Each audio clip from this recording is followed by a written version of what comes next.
The celebration may have stopped for Democrats in Washington, but there's still that warm glow of victory. The Democratic Party went into this election more united than they've been for a very long time, but they didn't come out that way. The battle they were united on was beating Donald Trump. Now that one is won, other battles have begun. The expectations were set so high that anything below that blue tidal wave was going to cause some frustration. There's no doubt about that. And that's what you saw on the caucus call over the weekend. We look at being torn apart in 2022.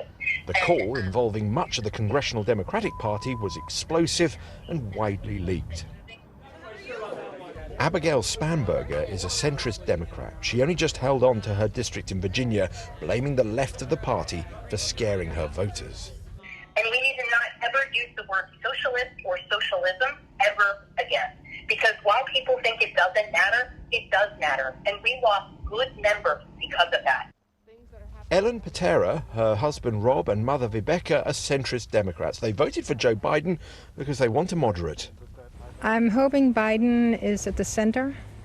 That's what I'm counting on. I want to be able to sit down with my Republican friends and my Democratic friends and have a conversation, and I feel like we've lost that in the last 4 years, and I hope that Biden's able to bring our whole country back into conversation with each other. You've got to compromise. You know, you can't always get your way. The Democrats are going to have some good ideas. The Republicans are going to have some good ideas.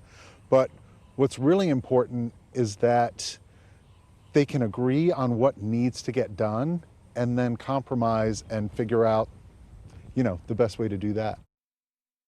Joe Biden sold himself to his party as a deal maker, someone who in his long career has got on with everyone. This could be important since it's likely the Republicans led by Mitch McConnell will still control the Senate.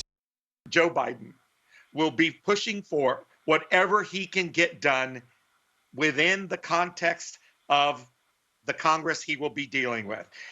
If progressives don't understand, we didn't win the Senate back yet, right? And we still might.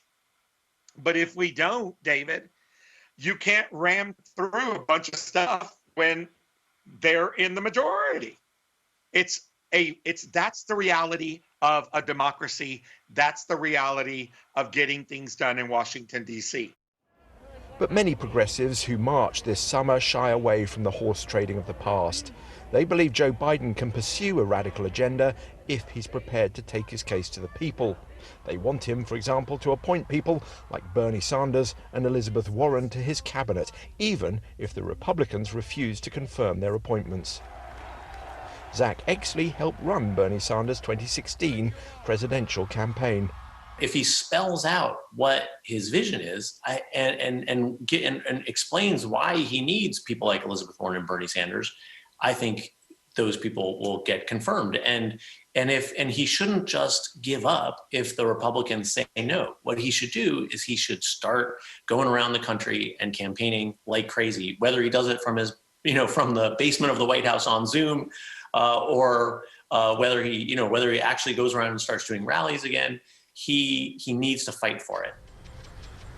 The coalition that Joe Biden and his party put together at this election was impressively broad. It included rural voters like Ellen Patera and her family, as well as those in the cities. Keeping them all corralled together and happy once the governing starts, well, that's going to take some wrangling.